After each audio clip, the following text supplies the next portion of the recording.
Antigo Testamento, o Espírito Santo ele era dado por medida, então ungia-se com óleo para simbolizar que aquela pessoa ela havia recebido de Deus o Espírito Santo na vida dela, para ficar notório, para aquela pessoa, para que ela pudesse ficar separada para Deus. Olha o que diz aqui, ó. Jesus ele fazia, vamos agora para esse entendimento aqui. Jesus ele fazia oração forte para que houvesse maravilhas, prodígios, sinais? Não. Ele agia naturalmente, porque ele tinha uma vida de comunhão com o Pai. Jesus ele orava muito. Jesus ele jejuava, ele se separava. Muitas das vezes Jesus ele faz curas ali, ele prega, ele faz curas, ele liberta, e daqui a pouco você vê em alguns lugares da Bíblia falando: Jesus saiu para um lugar deserto a fim de orar, Jesus subiu ao monte a fim de orar. A gente hoje não tem que fazer doutrina para orar em monte não, viu, irmão? Eu já orei muito em monte, e a gente vai amadurecendo na fé, a gente vai aprendendo a palavra de Deus. Não há doutrina, ensinamento para se subir no monte. Mas por que Jesus subia no monte? Porque a Bíblia vai dizer que Jesus mal ele tinha tempo para comer. Acharam, a família de Jesus uma vez pensou que ele estava ficando louco, quiseram amarrar Jesus, né? Porque nem comer ele comia direito. E outra, onde Jesus estava, principalmente quando levaram um paralítico para Jesus curar, entraram com esse paralítico pelo telhado. Por quê? Porque não havia espaço para passar na porta onde Jesus, na porta daquela casa, onde Jesus ele estava pregando, onde ele estava ensinando. Então eles entraram pelo telhado. Imagina Jesus para orar. Como que Jesus conseguiria orar rodeado de pessoas? Porque a oração é algo íntimo da pessoa e Deus. Hoje não, hoje vão para o monte, levam aquele montão de pessoas. Eu não tinha entendimento, eu fazia isso, mas fazer o quê, irmãos? Aprender com o tempo.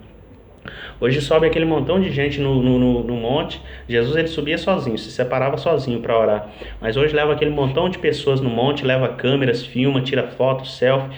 E aí pronto, acabou. Liberdade para orar não tem. Por isso que Jesus ele vai falar: quando você for orar, entra para dentro do seu quarto e ora em secreto. E teu pai que te vê em secreto, ele te recompensará.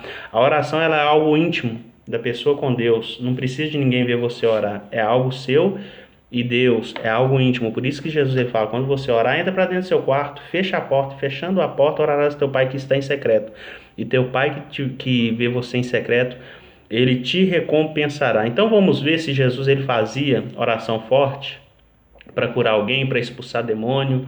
Não, Jesus ele não fazia oração forte. Jesus ele agia naturalmente. Vamos ver isso aqui em Marcos capítulo de número 1, verso 21 e 25. Entraram em Cafarnaum e logo no sábado, indo ele à sinagoga, ali ensinava. Ou seja, na sinagoga, o lugar que o judeu, que o rabino ensina o Pentateuco ali, a antiga aliança. E maravilharam-se da sua doutrina, porque os ensinava como quem tem autoridade, não como os escribas. Por que Jesus ensinava como quem tem autoridade? Porque em Jesus havia unção. O escriba era como se fosse o escrivão de hoje. O escriba, ele escrevia os manuscritos. Os escribas escrevia os rolos.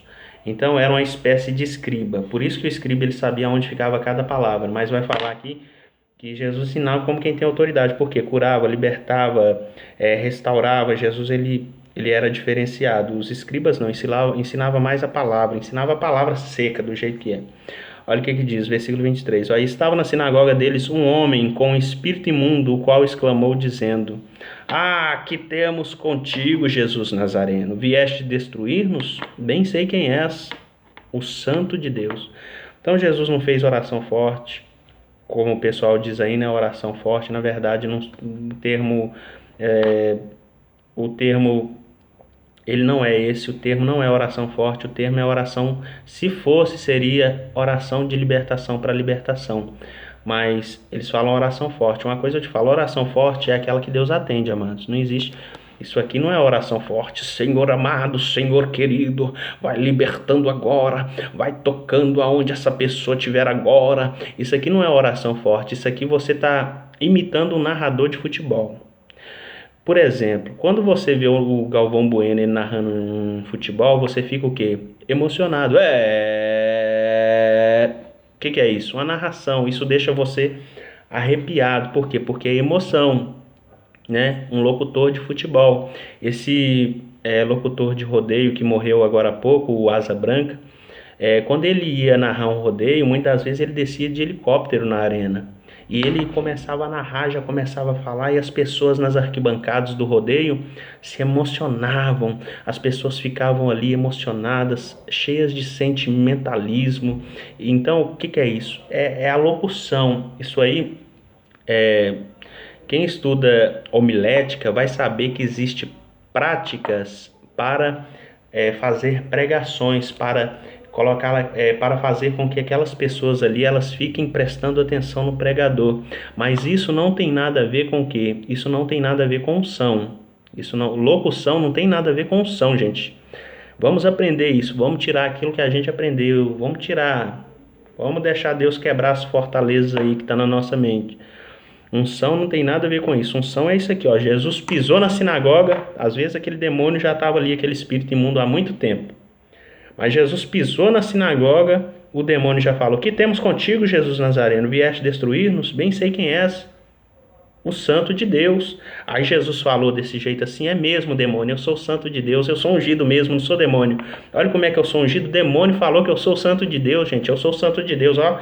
Meu ministério é o correto, o meu é o perfeito, é o certo, porque o demônio me reconheceu que eu sou santo de Deus." Não, Jesus ele não disse isso. Sabe o que Jesus ele diz? Olha o que diz o versículo 25, ó. "E repreendeu Jesus dizendo: Cala-te, sai dele." A autoridade de Jesus. Cala-te, sai dele. A unção na vida de Jesus. A unção na vida de Jesus não foi ficar orando meia hora, 20 minutos. Não foi pegar a Bíblia, ficar dando bibliada na cabeça da pessoa para arrancar o demônio. Não foi rezar Ave Maria. Não foi fazer aquela oração que, como eu acabei de falar, de 30 minutos. Não, Jesus, autoridade, unção, dizendo: cala-te, sai dele. Pronto, saiu o demônio. Não tem que ficar batendo papo com o demônio. Quem quer ficar batendo papo com o demônio é porque gosta de sensacionalismo, ou porque quer ficar colocando medo em algumas pessoas. Que quer colocar medo nas pessoas, então vai ter ali uma entrevista com o demônio. Falar: demônio, pode isso? Aí o demônio: não pode não, porque eu não gosto. Aí as pessoas que vão... A pessoa que é um pregador, que ela gosta de manipular as pessoas, ela consegue muitas das vezes até fazer o demônio ser a favor dela. Muitas das vezes eu gosto de ver esses demônios se manifestando, eu gosto de ver entrevista com demônio, para mim ver como que as pessoas elas se comportam em uma entrevista com o demônio, porque muitas das vezes ela está sendo enganada pelo demônio e ela nem sabe. Porque em momento nenhum você vai ver, a não ser o endemoniado de Gadara, o endemoniado gadareno, você só vai ver aonde Jesus ele fala: qual é teu nome, demônio? Ele vai falar legião. Você não vê relatos bíblicos aonde Jesus, Paulo, Pedro entrevista demônio. Você não vai ver. Se você achar, me mostra na Bíblia. Eu não consegui enxergar até hoje no Novo Testamento. Então, por que eu falo tanto do Novo Testamento? Porque a base para a igreja, a base da palavra legítima é o Novo Testamento, não é o Antigo. Lógico, claro que tem muitas coisas. O Antigo Testamento ele é sombra daquilo que viria. Você, para entender o Novo Testamento, você tem que entender, você tem que aprender o Antigo Testamento para você entender o Novo. Jesus citou o Antigo Testamento, Estevão citou o Antigo Testamento, Pedro citou o Antigo Testamento, Paulo citava o Antigo Testamento, mas eu não posso pegar ritos do Antigo Testamento para fazer doutrina para a igreja hoje. É isso que eu quero que você entenda. E a unção com óleo derramado sobre a cabeça das pessoas era um rito que Deus deu para aquela nação naquela época. Hoje não. Nós vamos estudar mais à frente, vamos ensinar, né? Aprender também com o Espírito Santo. Na verdade é o Espírito Santo que está ensinando todos nós, que no Novo Testamento, quando chegar na parte da unção e os apóstolos, eu vou falar que jamais você vai ver um apóstolo indo lá e ungindo, derramando azeite na cabeça de outro. Você vai ver o quê? A separação nos diáconos, Paulo e Barnabé, foi pelo quê? Imposição de mãos, oração, imposição de mãos. E Paulo e Barnabé foi oração, jejum, imposição de mãos. Na separação dos diáconos foi oração, imposição de mãos. Então não existe essa questão hoje de derramar. Mas por que existe hoje esse derramamento de azeite na cabeça das pessoas? É porque, é como eu disse, amados, o professor de história uma vez, ele falou dentro da sala de aula: se você quiser entender o Brasil de hoje, você tem que estudar história. Por isso que existe a matéria história. Você vai estudar história, então você vai entender por que o Brasil está assim hoje, né?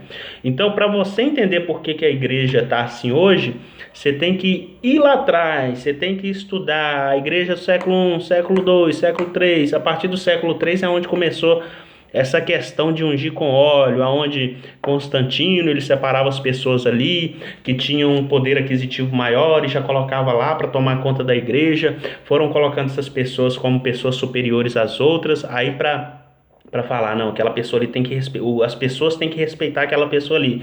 Então vamos fazer o seguinte, vamos voltar lá no Antigo Testamento de novo. Vamos ungir as pessoas para que as pessoas falem o seguinte: nossa, aquele dali é ungido de Deus, aquela dali é ungida de... Não, meu amado, hoje todos nós somos ungidos. Por quê? Porque todos nós podemos ter o Espírito Santo na nossa vida. O próprio Espírito Santo, ele é a própria unção de Deus derramada sobre o ser humano, dentro do ser humano. Que a Bíblia vai dizer em 1 Coríntios 3 que o nosso corpo é o santuário do Espírito Santo. A Bíblia vai dizer em 1 Coríntios 6,19 também que o nosso corpo é o santuário do Espírito Santo, é o templo do Espírito Santo.